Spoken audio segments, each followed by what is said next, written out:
Certaines collines n'auraient jamais dû devenir des champs de bataille. Monte Cassino.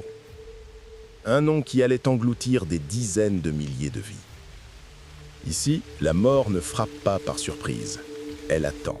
En 1944, la route vers Rome est bloquée. Les Alliés avancent, puis s'arrêtent. Devant eux, une ligne allemande imprenable, la ligne Gustave. Sans Monte Cassino, Rome est hors de portée. Cette colline devient la clé de l'Italie, ou sa tombe collective. Depuis plus de 1000 ans, ce monastère observe le monde. Il a survécu aux empires, mais pas à la guerre moderne. Les Alliés hésitent. Le monastère est-il occupé ou seulement symbolique? Une décision va tout changer. Pour sauver des soldats, ils décident de frapper l'histoire. Le monastère doit tomber. 15 février 1944.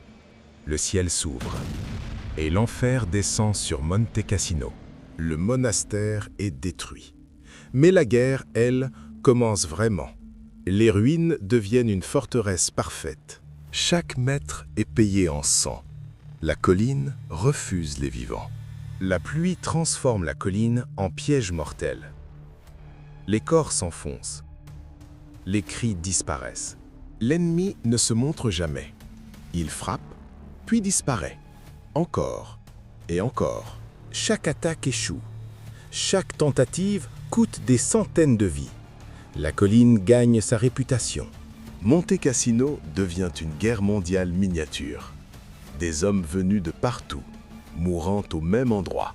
La colline mérite désormais son nom. La colline de la mort. Les Alliés comprennent enfin. Monte Cassino ne tombera pas vite, ni facilement. La colline est broyée sans pitié. La pierre devient poussière. Mais les défenseurs tiennent. Les Polonais montent, sachant qu'ils ne redescendront peut-être jamais. Après des mois d'enfer, Monte Cassino tombe enfin. Quand le feu cesse, il ne reste que le silence. Il est mort. Des dizaines de milliers de vies pour une colline. Militairement, c'est une victoire. Mais moralement, le doute subsiste. Fallait-il bombarder? La question hante encore l'histoire. La pierre est reconstruite, pas les vies perdues. Monte Cassino ne doit jamais être oublié, car l'oubli répète les erreurs.